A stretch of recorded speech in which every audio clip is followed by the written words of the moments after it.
Hello, today I want to talk about properly using the Saeco Odea espresso machine. I've had this one for over 10 years, and there's one issue that probably everybody will see sooner or later. Yes, you can see machine is on, but I'm starting to see a little dripping water over here. This is really not too bad yet, but what happens is there is a seal inside of this pipe that holds the water when you steam it.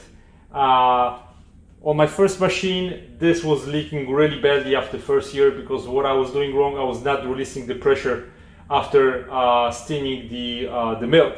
So I'm gonna show you the right way to do it and to avoid dripping the water. So once you push this button to get the water steamed inside of the machine, you wait until the green icon is gonna turn solid.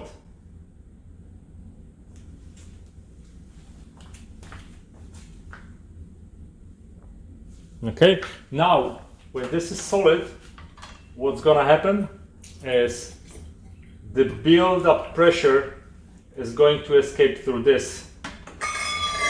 So right now we're getting nice pressure coming out of the nozzle.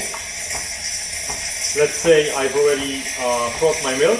When you shut it off, now what you have to do after shutting it off, don't leave it on for a long period of time because the pressure is still building up and is destroying the gasket. So after you're done with frothing the milk, right now you need to release the pressure. You just cannot leave it like this. So all you have to do is release the pressure until this is gonna go solid again.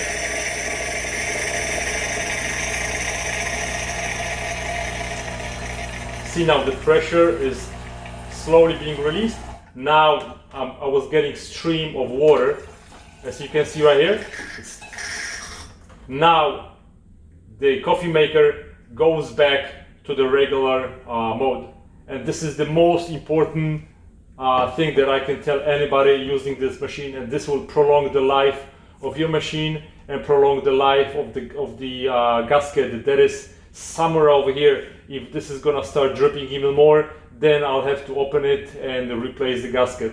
Like I said, I've had this for 10 years. And this is the only issue so far that I have, except of course the cleaning, which you have to do periodically, deep cleaning, and once a week clean the brewing area. If you have any questions, send me a message and I'll be more than happy to help you. Thanks for watching, guys. Goodbye.